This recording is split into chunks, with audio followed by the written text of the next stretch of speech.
This program is designed to provide general information with regards to the subject matters covered. This information is given with the understanding that neither the hosts, guests, sponsors, or station are engaged in rendering any specific and personal, medical, financial, legal, counseling, professional service, or any advice. You should seek the services of competent professionals before applying or trying any suggested ideas.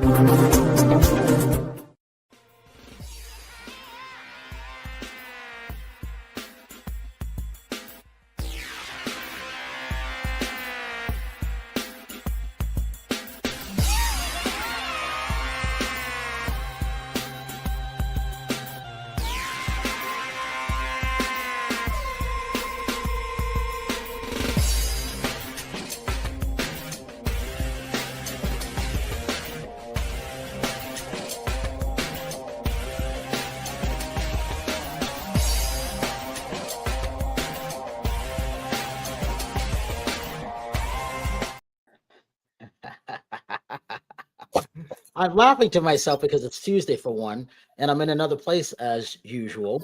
And it's show number 176 live shows in a row. Let's start there. It's also Giving Tuesday. Give to the favorite charities. Always give to the arts because it is very, very important, especially now in the time of need. They all need it. And this is Brian Sebastian. This is Movie Reviews and More. And we are streaming live, obviously, on over 100 outlets around the world and streaming in IT 247 out of Franklin, Tennessee, Woman's Worldwide TV Network, K4HD Radio, Talk 4 TV, and Talk 4 Media. So the good thing about this, Jara, you've been scheduled for 4 months. This is a great thing.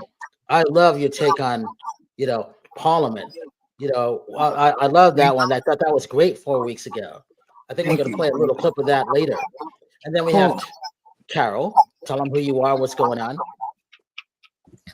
Hey, I'm Carol Register. I am a neuroscience-based coach, and I am getting some feedback. Somebody's got some feedback going on, but I love working with people to be healthy and happy and wealthy. I'm sorry, and happy. Healthy, wealthy, and happy. I particularly take women at 6 figures to seven plus figures. And I also help people to feel aligned and heart-centered in their wealth. I run retreats at my little place down in the Andes Mountains in southern Chile.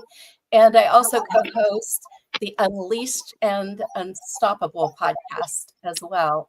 And super glad to meet you. Good to meet you too. I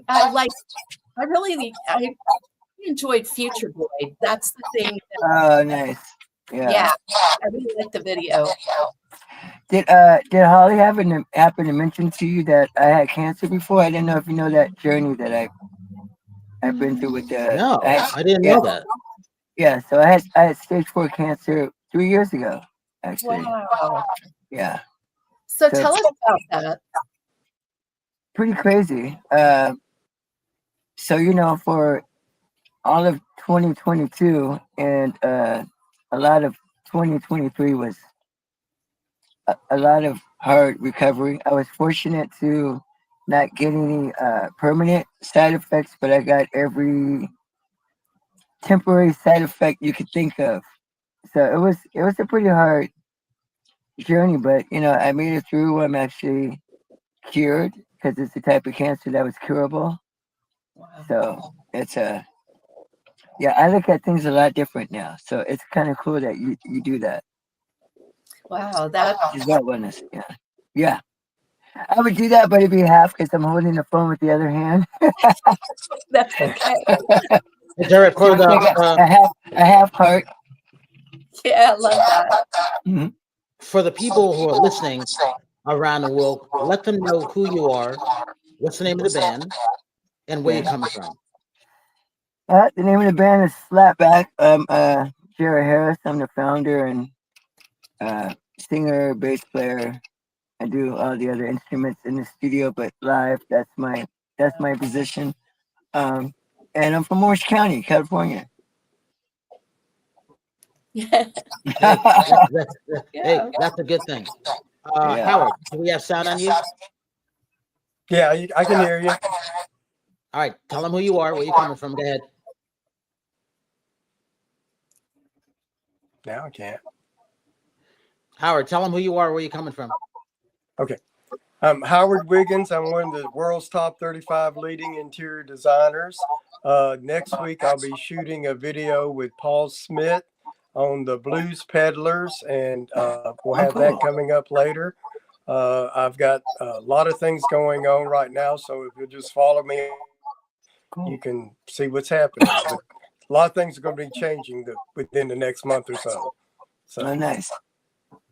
And Terry, go ahead.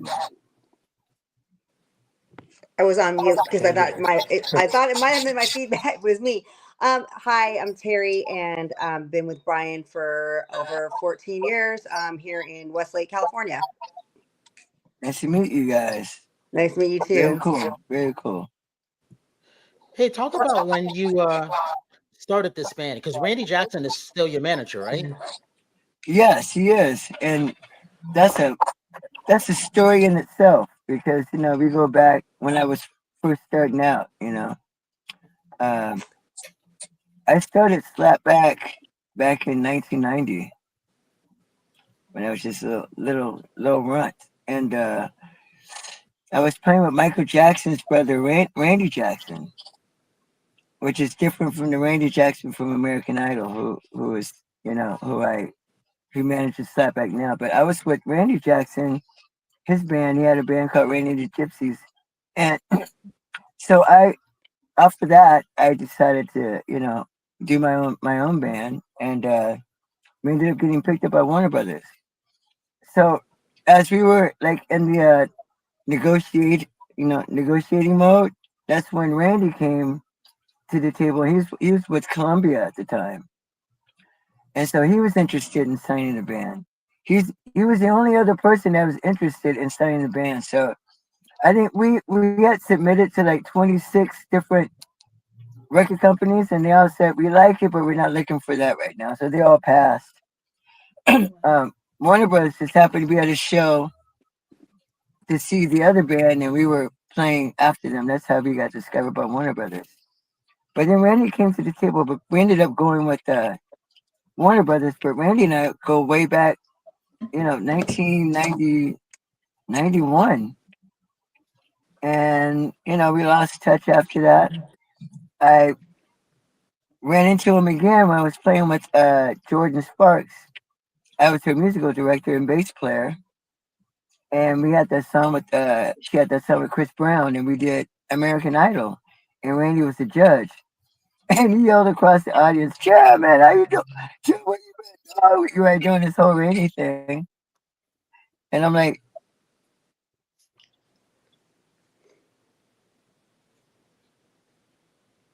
Oh, we lost sound for a second. Yeah. Oh, there he is. Well, we have to just let everybody know who's listening on the audio side that he's in his car. He got done doing another podcast, so he jumped on to where he was. So, we got you back? He's back. Nope, he's still frozen, or disconnected. One of the two. But the thing about that's interesting. He knows two famous Randy Jacksons. I was trying to figure out which one it was. That's interesting. Participating in American Idol too. That's a lot of visibility. I caught a couple of their videos, and it is a very unique sound. I enjoyed it. I love it a lot. I have super eclectic music tastes though, but I think it was something appealing. I plan to listen to a lot more, so I'm pretty excited about learning about them. See, I like the Funkadelic one. I actually listened to that one. And then they had one that came out, Free the World, that it came out July 4th. They wanted to be on there, but we had no room. So when he comes back, I'll have him talking about that. Hey, Howard, talk about when you went to you went to Atlanta. I think it was last week. Yeah. You went shopping. Where did you go pick up? Yeah, I went to Atlanta. Of course, I'm moving to Chattanooga. So I did a little scouting for, really the CMA award thing. I'm going to the after party. So I did a little scouting for that. And then, of course, for my new home, me, I got to buy something every week, no matter what, I like So what you're that's doing it. with Paul Smith. That's really, you know, you seem to be doing a little bit more and more there, which I'm sure Yeah. is what you're alluding to, right? Plus, Right. And unfortunately, the Maxima look is coming back, and so is color. So everything I've always done is right back again. That pendulum swings all the time. that is super I'm cool. back. I'm Yeah. He back. back, Yay. yay. That was You were yes. on the two Techno- block Randy Jacksons that happen to both be famous. What's the chances of that? right. Yeah. Good old technology. So Pick up where you were when you guys reconnected from American Idol. yeah. So after I saw him, you know, American Idol still went like another. That was 2008 when I was with Jordan Sparks. So then last year we had a live video of us playing a club in Laguna Beach. It was like a random 2.5 hour, like the full show. And he reached out to me, still had my number, reached out to me and said he saw it and he really liked the band. And I was like, cool.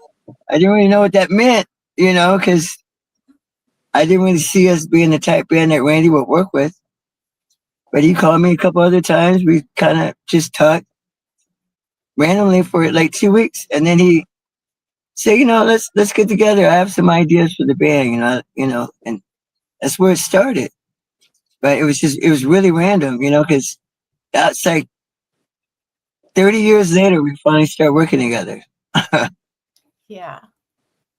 You know, That's and amazing. it was right after I was just coming back from the whole cancer experience, and he didn't know that had happened. So it was just the timing was weird and perfect. A lot of changes going on in your life, right? This cancer journey, leaning in what you were saying about having a new perspective, a new view on life, Yeah, reconnecting with Randy Jackson, yeah. and what's happening for you guys right now? Well, our record finally came out. We finished the first year was a lot of us kind of figure out direction. He's trying to kind of figure out the best direction for us because we're a mix of like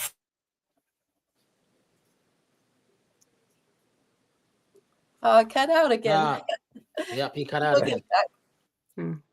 Until he comes back, Terry, talk about. I mean, well, everybody's going through changes right now, and I think we are all having good change. Well, now I don't think we are all having good changes right now. Terry, you're having good changes right now. You just got done moving. I'm not going to say where you are because I don't do that. But the whole thing about that is it's a good thing for you. You actually look good, and I've been telling you Thank that for the last couple of weeks. And so for a lot of my female friends, and sometimes me too, we don't see the growth that we're happening, but it's happening. Howard has been talking about that too. Those changes are definitely good. Changes are not always easy for people, but it is in the future the best thing to happen. And sometimes you can't see it until later on. Very true.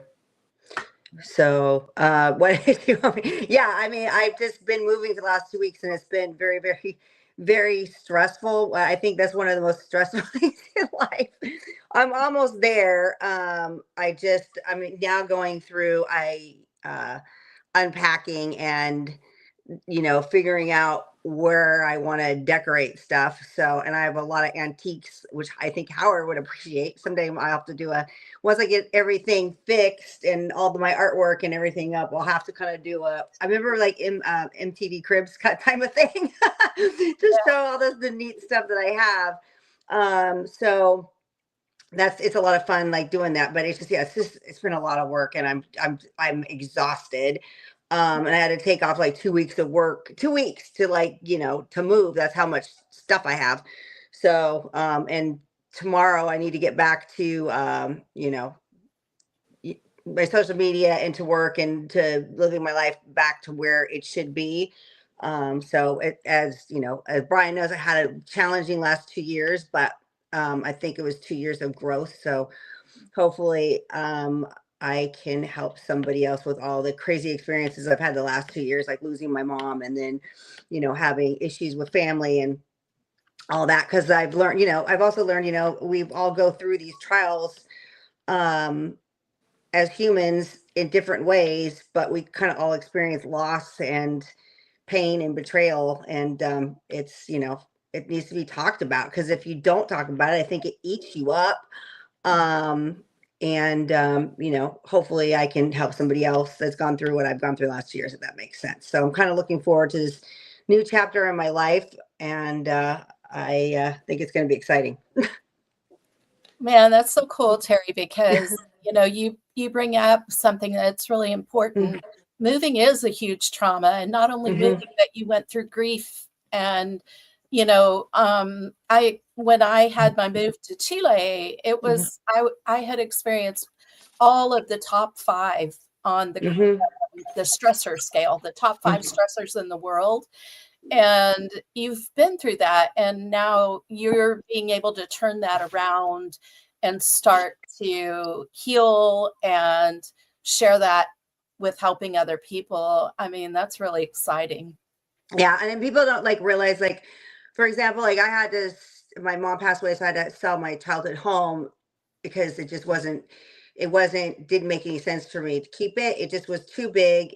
There was too much work needed to do on it and stuff. And I don't get along with my brother, so it just, but it's like another death, because the house is going to be demolished. That's the house I grew up in. So it's kind of weird. You go through a loss of a parent, and then I'm going through a loss of my childhood home, and then I'm starting over new.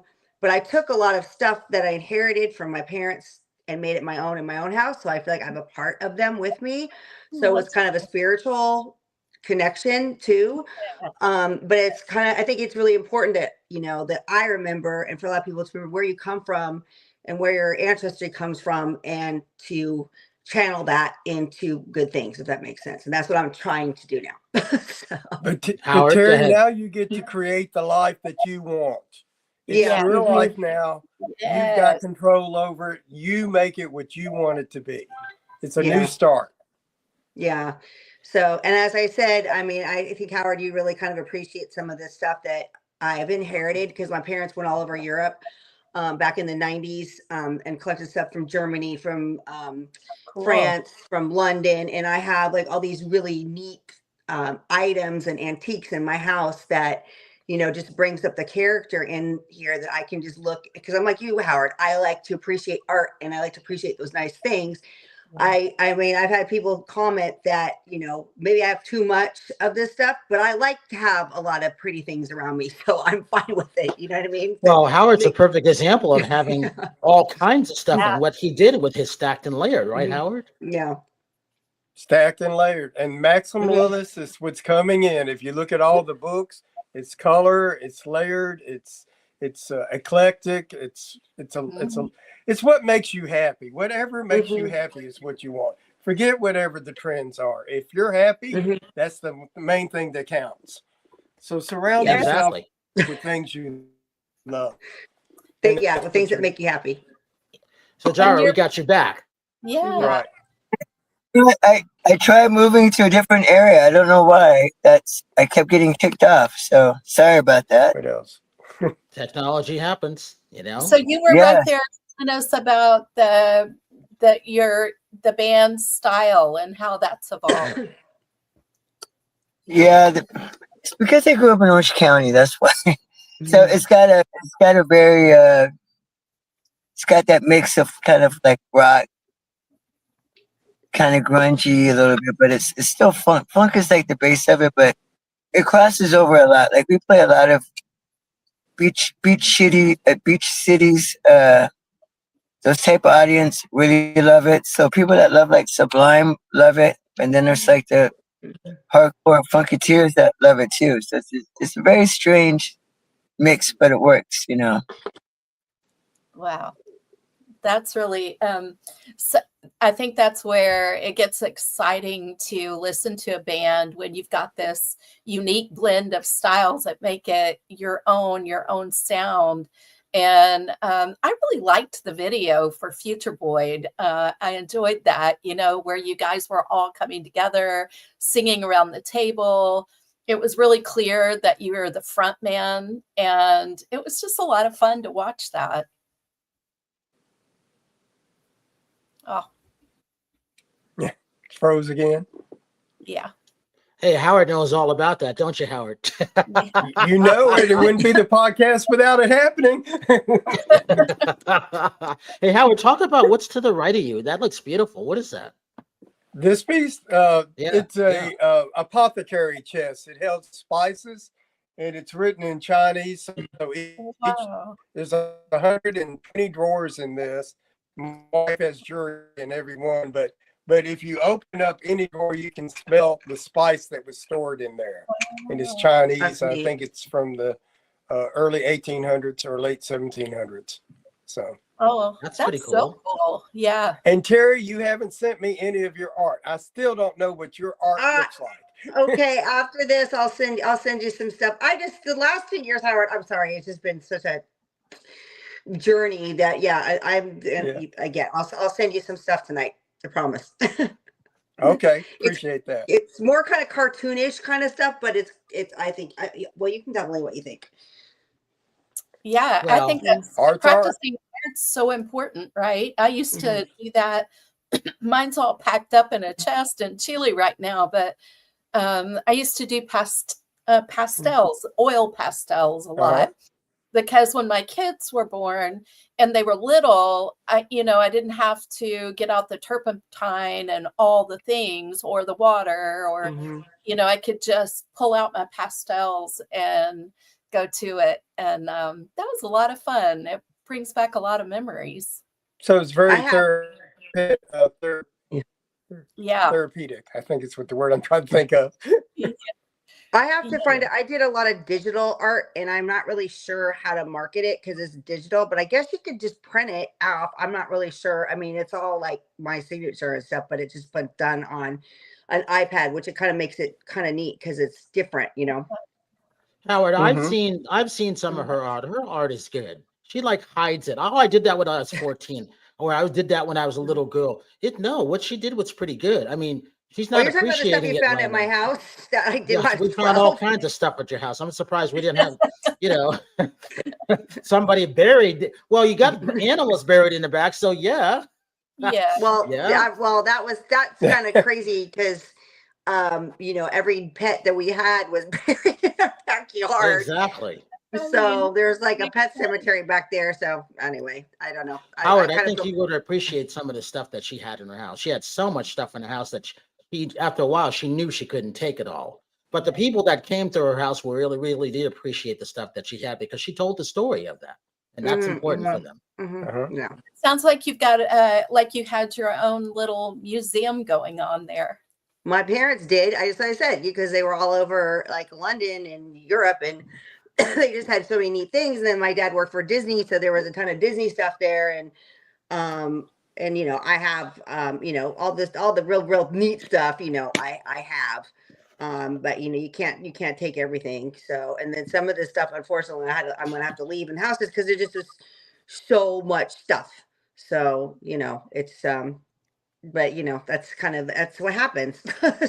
Have you ever played an instrument or been involved in music? Me, no, I'm a dancer, but not played. I mean, I've been a dancer all my life. I mean, my mom had me in ballet, jazz, and even hula dancing at the age of 5 years old. But I can't sing, and I can play a little piano, which I have a piano now at my house, but I wish that I could sing. That's a gift that I've always wanted to have that that was not given to me. I'm more of an artist, a dancer. And I like to create things but music is not one. Well, talking about music, he's back. Where did you go this time to get to? What spot did you find, Jara? Jeez, I don't know what is going. I just keep taking breaks. That's all. Don't mind me. I just probably disappear again and come back. That's funny. Hey, let me ask you this. Yes. What's your advice today? I ran into a bunch of young musicians at a party. It was actually pretty good for Matilda G in North Hollywood. I didn't even know the studio was there. Just beautiful. Everybody from Ozzy, recorded his last album there. Oh, nice. Okay. I think it's NRO Studio in North Hollywood. It was really beautiful studio. You would love this. Buck Cherry. God, Marilyn Manson, everybody you can think of recorded there. Everything was on, and it's been there for a while, but just hidden. You would never know it's there, and I loved it. Right. But I ran into a bunch of young musicians. Like that. Yeah. Yeah. Yeah.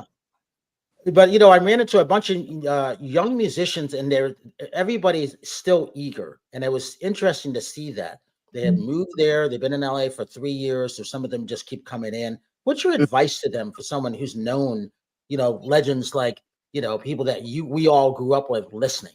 What would you say to them today? I feel like it's such a different world for younger musicians. We didn't have YouTube when we were growing up. Well, as far as me, and so I grew up wanting the camaraderie of playing with other musicians, and that kind of teaches you to listen to other musicians. And I think a lot of musicians, not all of them, there's a lot of great musicians out there. I mean, they're all phenomenal, but there's some that are really good by themselves, playing in front of a camera for YouTube, but you throw them in the band situation and they don't know how to listen to the people that they're playing with. So I think as far as musicians, it really depends what you're playing for. If you want to be like a YouTuber, which is totally cool, and do that and do all the tricks for the camera. But I think for musicians that are looking to get into like a solid live situation, playing with somebody, like an established artist, or even like starting a band, you just got to get out there and start playing with people and start like learning to pick up vibes. And it's kind of like anything. I always use relationships when it comes to musicians. It's like you could be a person that's loud, talks all the time, and you don't hear anything because you're constantly talking. You're constantly me. And I think the great musicians are the ones that can play minimum and listen to what's going on around them, and then you learn to play what's needed instead of what you just want to play. So there's a lot. I'm really weird when it comes to musicians because I'm old school. I started playing at 4 years old in the 70s. So I've been playing live for, 50 years. And what instrument did you start on? Drums. And now you can probably play everything, right? Yeah, I have a lot of SlapBak records. I have a solo record where I play everything on there. It's like it's just me on the record doing guitar, keyboards, bass, drums, all the vocals. But I think starting with drums just kind of gave me, that was my thing for 15 years, and then I kind of fell into doing bass. Once I got a 4-track, I started playing everything. But that made me a better drummer because I got used to listening to all the other instruments, not just playing what I wanted to play. Well, Brian, you can definitely relate to that, and being coming from the drum corps, I think it's really beautiful when you can transition to other instruments, and it brings an intimacy to the music that because of your awareness there. I'm not a musician, but I think in music a lot. Right. So I can definitely relate to certain aspects, and my experience in South America causes me to really love Latin music, Latin percussion, cha-cha-cha, bossa nova, merengue, bachata, all of it. Right. And so I'm a real fan of percussion. So I love that you got to start that way. And I can imagine as SlapBak developed along the way, you got to play with a lot of other people as well. Yes, for sure. I mean, I've played with everybody from, Daz Band, Digital Underground. I've sang on 2 Michael Bublé Christmas albums. I've done some really random stuff over the years, but I was never the type musician that wanted to be a hired musician. So, I played with Morris Day in the time. I did can't remember. I played now with Donovan Frankenreiter. I don't know who he is, but he was produced by Jack Johnson, and he's just a very he's kind of in that same lane as Jack Johnson, and he tours. You mean Jackie Johnson or Jesse Johnson? No, Jack Johnson. He's a singer, guitar player, kind of surf rock, kind of vibe, you know. And Donovan Frankenreiter is kind of the same thing. He comes from being a pro surfer, then he transitioned into being like a professional musician. Now he tours everywhere, and I play drums for him when I can tour. From downtime with SlapBak, I tour with him. Like we're going to Australia and New Zealand next month, so we're doing like a 3-week tour. But those guys, they come from the world of like the grind, and I feel like a lot of young musicians aren't used to the grind because they've been in their room doing that thing in front of the camera. The grind is different. I even have people in my band who are like, wow, I mean, that gig was long and da da da da. I'm like, man, when I was your age, I was doing like, 9 to 1 gigs, 4 sets for $100. You know what I mean? It's just a different. So I pay different dues. But there's some really phenomenal musicians out there. I just tell people just keep at it. If it's in your heart, keep at it.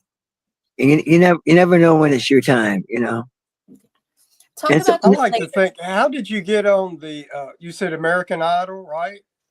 Yes. That's the TV show you were on? What got you to that point to get onto that show? Because I think that's what a lot of people would like to know what you did or how'd you apply. I wasn't on the show. I worked with Jordan Sparks, who won.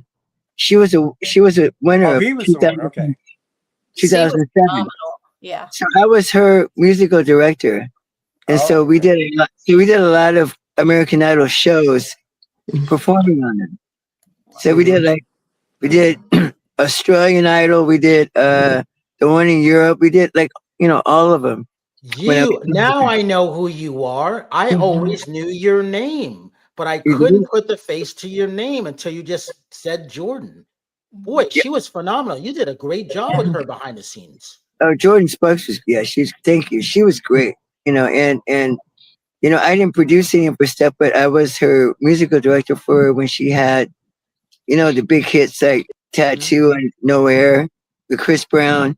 So it was a great experience, but I would do those things and then I would, get back to doing my thing because I didn't want to get caught up in like going from project to project, being a hired musician. That was never really my thing.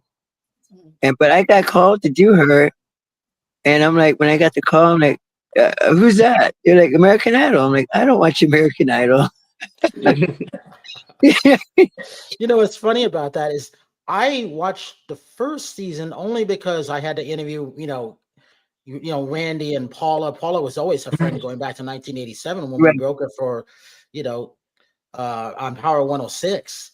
And then Randy, I got to know Randy and Simon together because they were paired. At first, they didn't like each other. And then they got a chance to talk outside. They got a chance to like each other. So we all were friends. Right. So that was my thing. Or else I didn't watch Idol too, but I always watched To the Winners because you just didn't know what was going to happen to them. Right. Exactly. And I was so like in a different world. I wasn't really doing the pop thing at that time. So when I got called about doing it, I'm like, I'm not really into doing that. And Stevie Salas was the musical director at the time when I got brought on. And I've worked with him numerous times on different projects. So I kind of came in kind of with this sour attitude. I really don't want to do it. But when he left, then they asked me to be a musical director, which I thought was so ironic since I really wasn't, favoring doing the gig in the first place. But she was great to work with. She was only 18 at the time. And, seeing her experience, like having to get up early and do radio shows and stuff like that, she would kind of complain and her management would get irritated, and I told her management one time, I'm like, you got to realize, like, she's young. She didn't like grow up playing in bands, and she won. She basically won a contest, and now here she is doing all this big stuff and doing, radio shows and TV shows, and they're not prepared for it. They're not right. prepared for the grind. It's a lot. If we didn't, if we weren't in that before, so. But she handled it really well, and she took off, and she great actress and all that stuff. So yeah, Jordan, she showed everybody. She was good. I remember interviewing her for a movie that she was just really likable, but you could tell she just wasn't ready for the grind, and then you get used to it. Mm-hmm. Jennifer Huston, they, depending who your publicist is too, they learn how to school you. That's why a good publicist is good. And thank you, Meredith Koenig, who's ours now officially, which is good. But it's one of those things where that helps a great deal. And their job is to get you ready for those things, because you just never know what question's going to come your way. And you just really want to play the music like what you were talking about, right? That's what you wanted to do. Right. Absolutely. Yeah. As you've seen SlapBak develop, talk about your latest album and where you've seen it evolve from the previous albums that you've done. I want to say this is our 10th album, and we were pretty, maybe every 2 years we do a record. And then the last one we did was in 2008, and the industry changed so much that I didn't really feel the need to do like a full album. So we would do like singles, maybe a video here and there. But I think for me, being signed in 91, how things were, and things were just starting to change right around the time that we got signed. But to see the change, and at the time that we did the last record, Berdine White from Earth, Wind & Fire was managing us, and his partner Scott Julian. So I remember one time he came to our rehearsal, and he's trying to explain to us how the industry is really about, like, how many MySpace friends do you have at the time, right? And we were just like, what? Like, what are you telling us? You know what I mean? Like, and TJ, who's been with me the longest, he really just wasn't hearing it. He was just kind of like, wow. So you mean to tell me we have to hustle and try to get friends on MySpace? Yeah.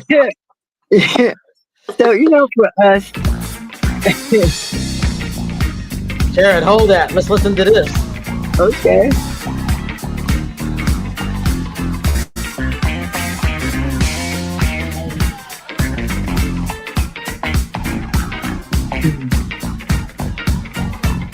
Everybody come on, step most of all, we get funky. Everybody fall. Most of all, we get funky. Everybody say most of all, get funky. All right. Everybody fall. All right. Most of all, get funky. Everybody say most of all, get funky. Everybody fall. Most of all, get funky. Everybody fall. Come on, y'all. Most of all, we get funky. Hey, what? Everybody fall. Most of all, get funky. Everybody fall. It's funny. If I wasn't a drummer, I always pretend I can play the bass. Yeah. Can't play it. Always pretend that I can, because I just love that bass sound in the mid to late 70s. And you talked about Vernon White. Yes. Obviously, everybody from Earth, Wind & Fire, one of the great bass players. And, back at one point, a lot of bands that came out of Ohio slapping that bass. What was the guy that came out of Sly Stone's band? I can't remember his name right now. Larry Graham. Larry Graham. That's where the slapping of the bass came from. Right. And all of that, everybody tried to copy that sound after a while, right? Yeah. And then it became huge. And it's funny. We just played Dayton, Ohio, last year, and it's so cool for us to play there for the first time, because it was such a warm reception. Like, some people have been waiting years to see SlapBak play, because that's like we call the capital funk capital of the world, Dayton, Ohio, you know. It's either that or like Detroit, but that area. So it was nice for us to play there, you know, out there for the first time. But It is, yeah, and for the audience that doesn't know, and the reason why Dayton was great going back to the 70s, you could go back to the Barcades and Cameo yeah, and all those great bands that I like. They came out of Ohio, and the yep, reason they came out of Ohio because they would all get together and start doing those traveling like the rock bands would do when they came to California, getting vans to start traveling to local shows, and you got a chance to see them, and you got a chance to grow that audience, right? right.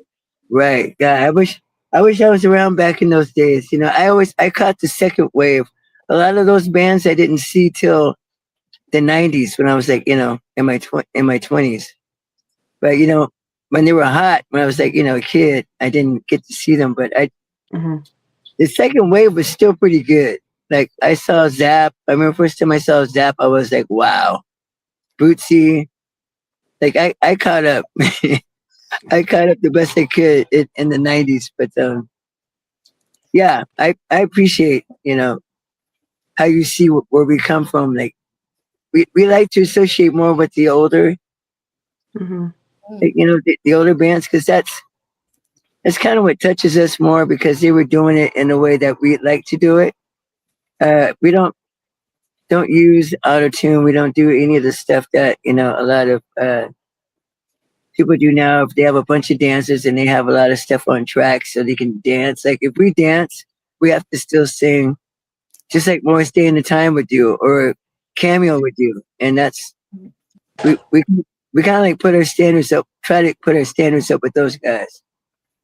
You know what's interesting about that is that Howard is a great dancer, but also I'm seeing it on TikTok and Instagram and Facebook, a lot of white people, younger, who weren't around it, with their kids dancing to those 80s, 90s, and going back to the 70s sounds and stuff. And I think that's really cool.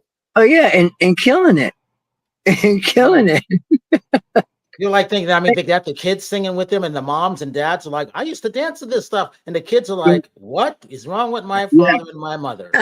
I think it's great you have people like, you know, Bruno Mars and Lizzo, and, you know, even Beyonce, we touch on it sometimes, Tyler, the Creator. You have a lot of these younger artists that are really attached to that old school vibe, and you know, it's brought it to like the younger audience, which is great. You know, a lot of like old school funketeers that we hear them kind of bitter about Bruno Mars when he came out with Uptown Funk, because they're like, oh, it's not real funk. I'm like, what are you talking about? Yeah, I'm like, great song. What are they talking about?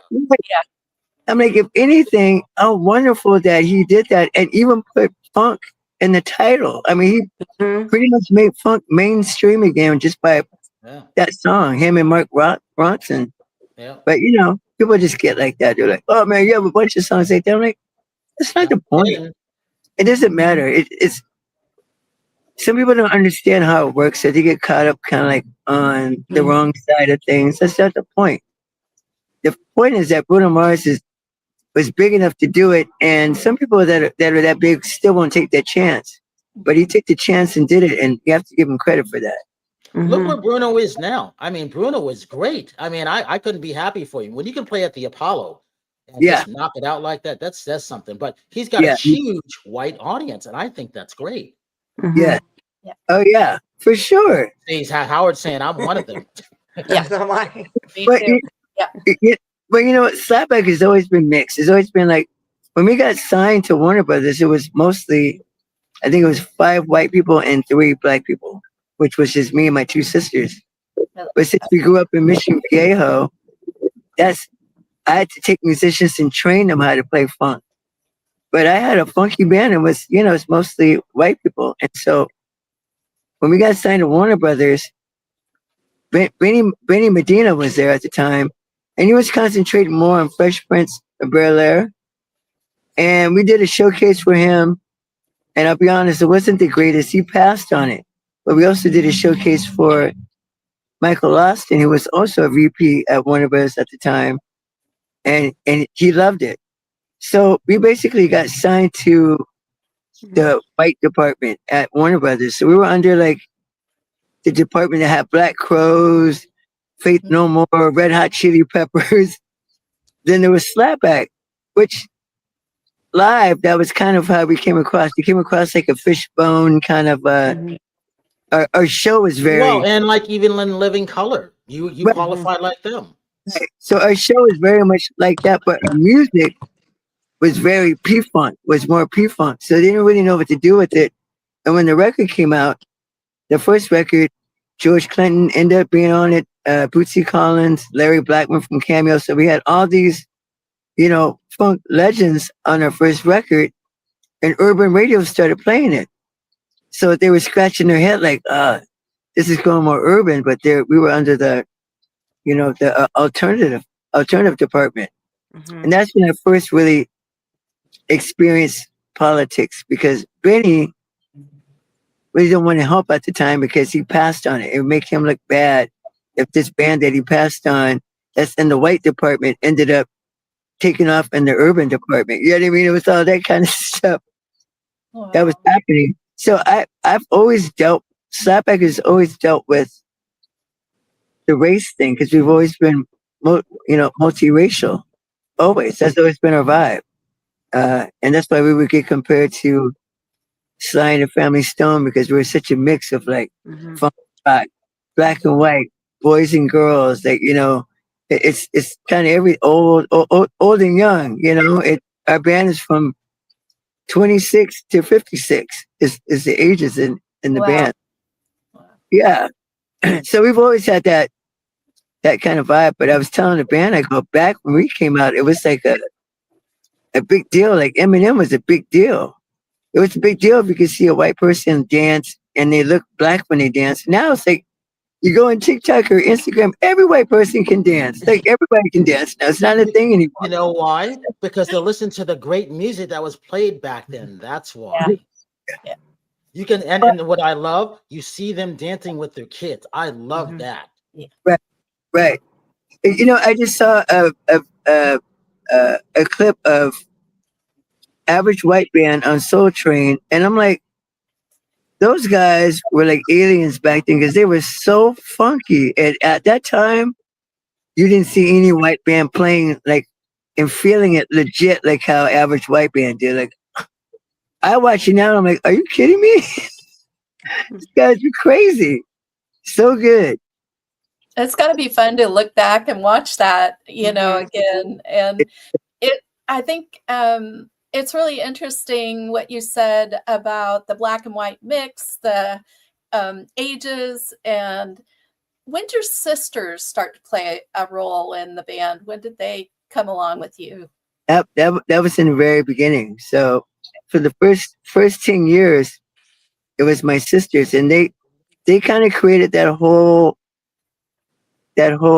image of like, they would come, they'd have like their stomachs out, but they would have like jeans, shirts tied around their waist. They were very like tomboyish, grungy, and to be honest, that was the family thing. When I first had a meeting with Warner Brothers, and they asked me, they're like, who else are like the three key people in the band other than you? And it was the keyboard player, the drummer, and the other keyboard player, because we worked together every single night. We would record, go to Denny's, go back in the studio. We did that for a year straight. Like we were like inseparable. My sisters were in it. Hold that thought, because we got a couple minutes left. Hey, Chris, I'm glad that you came out last minute. We got to talk about you really quickly, because I'm going to have to book you on another show. I'm sorry. I'm not thinking of I didn't know somebody else was. Please take it. Sorry about that. There's some wires got crossed with the link, but yeah, sorry about that. Hey, you got about 60 seconds. Talk about The Girl in the Street real quick. Go for it. The elevator pitch. Yeah, it's a film. It's in the festivals. Just played in the Brooklyn Horror Film Festival, Vancouver Horror Show. Got a couple more coming up. Yeah, it's a horror movie, super spooky, Hitchcock vibes, and really hopeful that we can get some energy around it as it kind of makes its run around the US and Canada. Hey, you know what? We're going to play this trailer to close out our show. I'm going to have you guys back out, and you guys just won something too, didn't you? Yeah, we did. We best lead actor, our lead performer won at the Vancouver Horror Show, which is super exciting. Congratulations for that, because I know that show. Good. That's All right, we're gonna Mm, play this out, and I'm gonna have you guys come back. All right, let's play this. sounds good.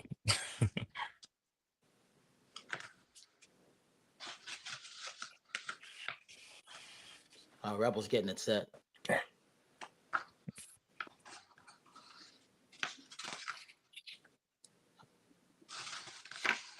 What does it cost to be a good person?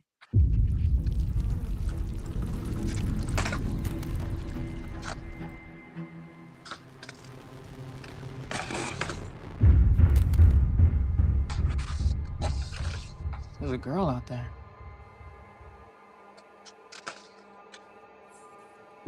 She's in the street, she's screaming. She seems distressed. I think she's in some kind of trouble. Should I do something? Why haven't you checked on her, sir? She's got something on her head. It's like a face.